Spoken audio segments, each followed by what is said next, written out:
होर्मुझची समुद्रधुनी खुली न केल्यास सगळे पॉवर प्लांट उडवून टाकू, राष्ट्राध्यक्ष डोनाल्ड ट्रम्प यांचा इराणला इशारा.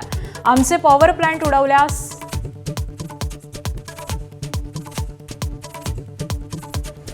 तुमचेही सोडणार नाही, इराणचा प्रतिइशारा.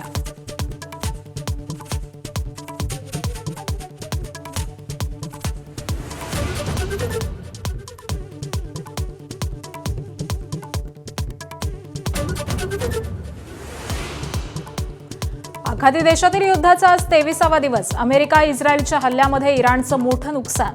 मृतांची संख्या 1,500 पार, तर इराणकडून देखील इस्रायलच्या अनेक शहरांना लक्ष्य.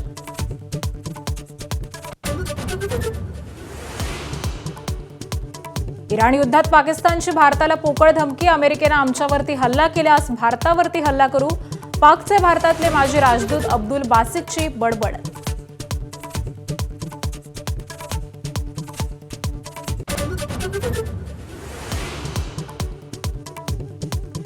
राज्यांना 20% अतिरिक्त व्यावसायिक एलपीजी मिळणार. केंद्र सरकारचं राज्यांना पत्र. एलपीजीचं एकूण वाटप 50% पोहोचलं. आखाती युद्धामुळे तांबे, पितळ आणि जर्मनची भांडी महागली. तांब्याचे दर प्रति किलो 800 रुपयांवरून 1600 रुपयांवर, पितळाची भांडी देखील 600 रुपयांवरून 1600 रुपयांवर.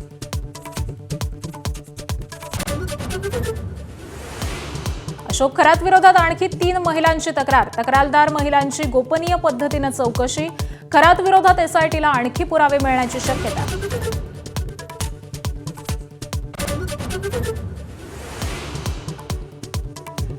एसआयटीने तपासले नीरज जाधवचे देखील फोन कॉल रेकॉर्ड्स. नीरजच्या कॉल रेकॉर्डमध्ये 30 ते 40 महिलांचे नंबर मिळाल्याची सूत्रांची माहिती.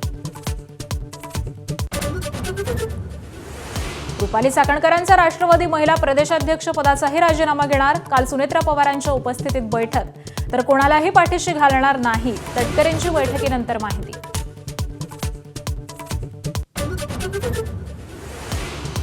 अवकाळी पावसाचा मराठवाड्याला तडाखा. 51,488 हेक्टर क्षेत्रावरील रब्बी पिकांचं आणि फळबागांचं नुकसान. संकटात सापडलेल्या बळीराजाला सरकारकडून मदतीची आस.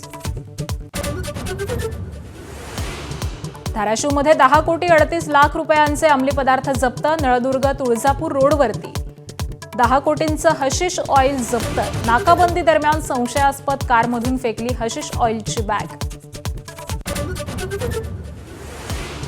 सिद्धिविनायक मंदिराच्या दानपेटीतील पैशावरती डल्ला. मंदिर कर्मचाऱ्याकडूनच चोरी. पोलिसांकडून आरोपीला अटक.